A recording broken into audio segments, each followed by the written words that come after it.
हाँ, अब जैसे क्वेश्चंस के टाइप बता रही हूँ मैं। ये क्वेश्चन आपके वो फर्स्ट एक्सरसाइज के नहीं है, लेकिन उसमें ही पूछे जाएंगे। तो मैं पहले आपको थोड़ा नियम वगैरह बता दूँ कि कैसे किए जाते हैं। मान लो अपने को दो संख्याएं दी गई, जैसे 1 और 2। ये फर्स्ट है, ये सेकंड लास्ट है। अपने को इन दोनों के बीच में 5 टाइम रेशनल नंबर लेके आने हैं। 5 रेशनल नंबर लेने हैं, ठीक है। तो अब 5 रेशनल नंबर जो लेने वो कैसे लेंगे समझ नहीं आ रहा, क्योंकि 1 है और 2 है। 1 और 2 के बीच में कौन सा रेशनल नंबर आएगा? ज़्यादा से ज़्यादा 1.5 ले लेंगे, 1/3/4 ले लेंगे। नहीं, इस तरीके से नहीं सोचना। अपने को एक नियम लगाना है। कैसे? अब जितनी बार उसने अपने को संख्याएं बोली, कितना टाइम बोले? 5 बार। 5 संख्याएं निकालने के लिए बोली। 5 में एक जोड़ दो, 6 हो गया। अब जो 6 आया है ना, 6 को अपने को 1 बनाना हो तो 6/6 1 बनता है, ठीक है। और 12/6 बनाते हैं 2 बनता है। तो आप एक तो एंड इधर से ले लोगे कि 1 कैसे बनाना है और एक 2 कैसे बनाना है। इतना तो बेटा आप सोच ही सकते हो कि 6 से हमें 1 बनाना है, तो 6/6 से 1 बनता है और 12/6 से 2 बनता है।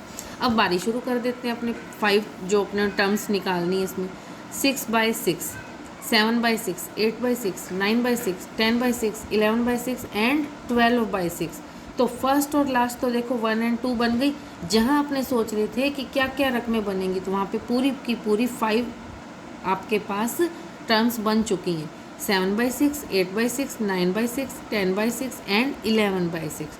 तो ये वाले आपके 5 जो हैं आपके आंसर की डिजिट्स हो जाएंगी, आपके टर्म्स बन जाएंगे, ठीक है।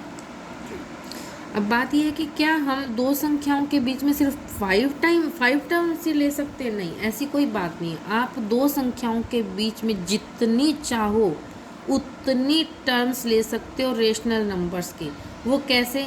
कि फर्स्ट वाला जो आपका होता है पॉइंट, जैसे आपने अभी किया कि 1 और 2 के बीच में, ठीक है। तो अगर आप इसको 100 टाइम्स ले जाओ तो अपने पास क्या आ जाएगा? जैसे 100/100 कर दूँ और इधर क्या आ जाएगा? 200/100। तो ये 1 और 2 मिल रहे हैं, इसके बीच में कितनी आ जाएंगी आपके पास? लगभग आपके पास 99 टर्म्स मिल जाएंगी। इसी तरीके से जितनी आप बनाना चाहते हो उतनी बार इसको कर सकते हो, ठीक है बेटा। तो अब अपनी एक्सरसाइज फर्स्ट शुरू होती है। फर्स्ट का फर्स्ट पार्ट वो क्या कह रहे हैं? क्या शून्य एक परिमेय संख्या है? तो यस, शून्य एक परिमेय संख्या है, क्योंकि इसको अपने क्या लिख सकते हैं? 0/1। शून्य माने 0, 0/1 लिखा जा सकता है, क्योंकि ये वापस 0 बन जाएगा। तो शून्य यानी 0 एक परिमेय संख्या में ले सकते हैं। फिर है सेकंड क्वेश्चन। 3 व 4 के बीच में आपको 6 टर्म्स परिमेय यानी कि रेशनल नंबर्स लेने हैं। तो जैसे मैंने आपको अभी थोड़ी देर पहले बताया ही था कि जितनी टर्म्स आपको बनानी है उसमें एक जोड़ो। तो 6 में एक जोड़ा, 7 आ गया। अब 7 का आपने 3 बनाना है, तो 21 को 7 से डिवाइड करते हो तो 3 बनता है। और लास्ट आपको 4 चाहिए, तो 28 में अगर 7 का डिवाइड करते हो तो 4 मिलता है। यानी कि फर्स्ट और एंड आपको मिल गया। अब बीच में क्या बनेगा? बनाते जाओ। 22/7, 23/7, 24/7, 25/7, 26/7, 27/7। तो काउंट करके देखो, 1 2 3 4 5 एंड 6। तो आपके पास 6 टर्म्स आपके पास बन गई ये रेशनल नंबर्स की। समझ में बात आ गई होगी शायद अब आपको। अब इसी तरीके से क्वेश्चन नंबर 3 में वो क्या कह रहा है? 3 में अपने को कह रहा है कि 3/5 और 4/5 के बीच में 5 टर्म्स आपको रेशनल नंबर्स की लेनी है। अब बात फिर वहीं आ गई कि अब क्या करें? नीचे तो 5 आ गया, बड़ी झंझट वाली रकम हो गई। क्यों? क्योंकि ये 3 और 4 तो सिर्फ गैप ही नहीं बचा। तो अब करें क्या? नीचे भी अपने को 5 उसने अपने आप दे दिया, या तो हम सोच लेते हैं। तो कोई बात नहीं, डरने की बात नहीं है। आप इस 5 को थोड़ा लंबा सोचो कि हमने कुछ ऐसा डिजिट बना देना है दोनों में एक जैसा। तो 5 को आप लेट से 10 से मल्टीप्लाई कर दो नीचे वाली रकम में, तो ये क्या बन गया? 50 बन गया। इधर से भी 50 बन गया। अब ऊपर क्या है? अगर आपने नीचे 10 से मल्टीप्लाई किया है तो मैथ का एक नियम है, जितने से नीचे मल्टीप्लाई किया उतने से ऊपर भी करोगे।